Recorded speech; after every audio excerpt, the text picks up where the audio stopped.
you would find almost everywhere in Islam the concept of martyrdom. Martyrdom is the concept of the ultimate sacrifice to defend your religion, to defend yourself, to defend your ability to practice your faith, to free yourself from oppression, to actually die in the cause of goodness. Right? This is an honor. This is a good thing. This is something that, if you happen to be in that circumstance, it's not a bad thing at all. And in fact, it would be encouraged, it would be permissible, and it would be an honor to be considered a martyr. But suicide and terrorism are totally different than martyrdom. Now, because we have limited time and 5,000 topics, ask me more questions on this later so that we can fill in some more blanks. How many of you have heard or may even think that Islam has a compulsive nature to it, that you have to be a Muslim? If the Muslims are in charge, you either be a Muslim or die. Or that there's some way that you should be compelled to follow this religion. How many of you have you heard it or think it or might even believe it? Just show of hands. Anybody? Okay, because I've heard it my whole life. If you know anything about Muslims, all I hear about is they want to take over everything and make everybody a Muslim. Okay, but I've heard it yet. If you haven't, just turn on talk radio about 6 o'clock, and you'll probably hear it on every channel. What people do is, I think, confuse two things. One, compulsion in religion is a contradiction to the word Islam. There's absolutely no way you can willfully, peacefully surrender your free will through compulsion. Forcing someone to become Muslim wouldn't even qualify them as being a Muslim. Right? It has to be willful. It has to be voluntarily. It has to be from themselves, from within, not from without. So anybody who converted to Islam under compulsion would still not be a Muslim. They would just be saying what it takes to stay alive, or somehow just get along, or to live another day. There is no place in the religion of Islam for compulsion. It contradicts the entire theology, the whole of every essential core belief of the religion. Yet the Muslims were not opposed to all of you becoming Muslim. So I want to be clear. We're not opposed to the idea of talking you to death. We're not opposed to the idea of sharing with you everything we have in the hopes that you might be a Muslim. But we would propagate it. We would discuss it. We would encourage you. We'd debate it. We would talk you to death. But we couldn't ever apply coercion, force, even if every country on the planet was Muslim, not all the people would have to be Muslim. And to just illustrate that point, Islam has been the dominant religion and in control of political affairs in many countries for thousands of years. We'll use an example of India. India was a Muslim country for hundreds of years.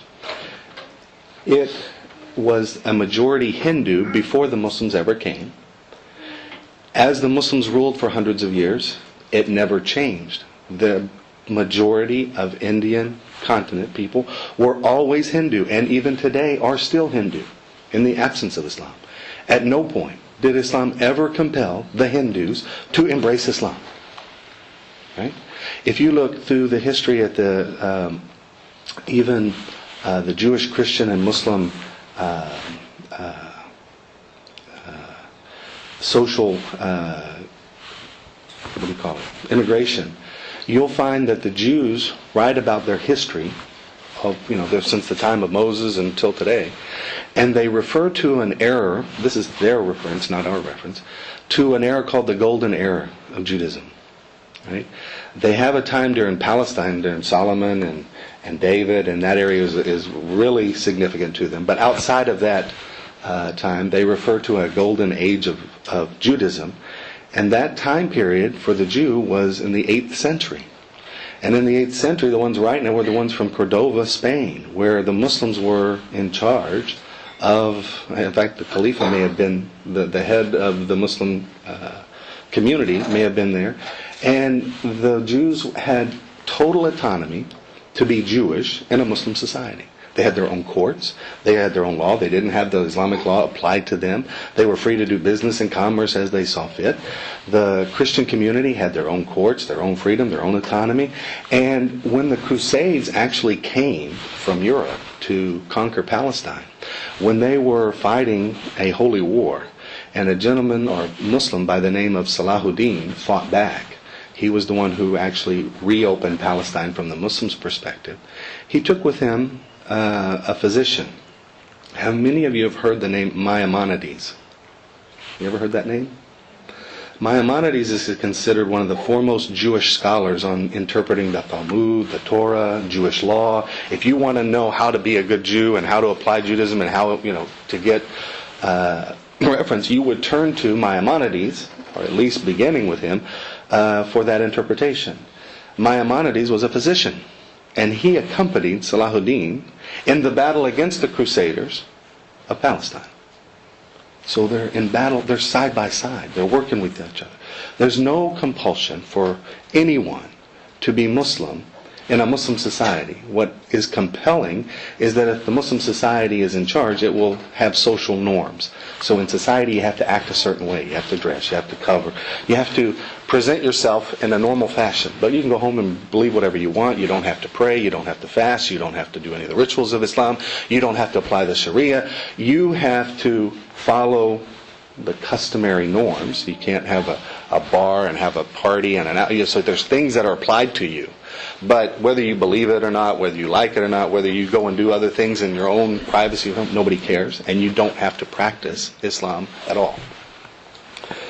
Religious compulsion is addressed in the Quran directly.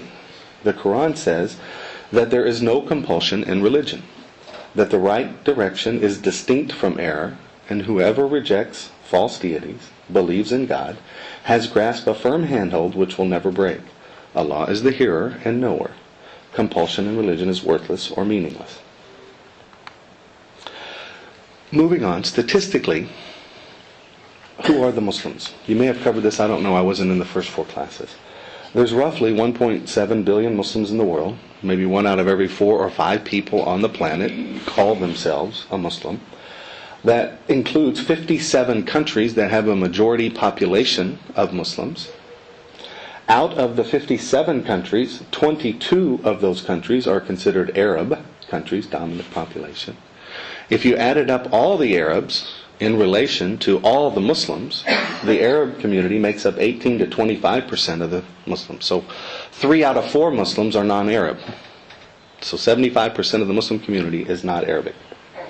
And the country with the largest Muslim population is Indonesia. How many of you knew that? Oh, good. A lot of people. Here's a picture of a mosque in Indonesia, just showing you this is a huge mosque. It holds about 100,000 or more people.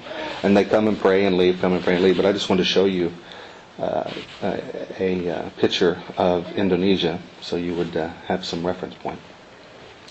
In America, Muslims in America, we're told now, the second most common religion, one of the fastest growing. Estimates are all over the map. I have no idea how many there really are. Anywhere from 7 million to 11 million, depending on who you ask. Very diverse backgrounds, every national origin you'll find here in America. Yet, how many of you have heard that Islam is not compatible with the U.S., with Western ideology, with Western civilization? We are on course, if things continue, if the Muslims continue to grow, to have this clash of civilizations. How many of you heard that or believe that? Right? It's common. I hear it all the time. How many of you understand the actual decision-making process of the Muslim community? How do Muslims govern themselves? I'm not asking you how the Muslims in the Middle East today are governed. I'm saying, how do Muslims apply their religious tradition to governance? Because they're two different things. If you take what you see today in all the Arabic countries, I would confess that is nothing I want a part of. These are totalitarian, oppressive, un-Islamic, imposed regimes on their societies. It is nothing to do with what I'm saying. So when you want to talk about what's going on today, I'm talking about what for 1,000 or 1,400 years has been the Islamic tradition, versus what you see today as a total contradiction.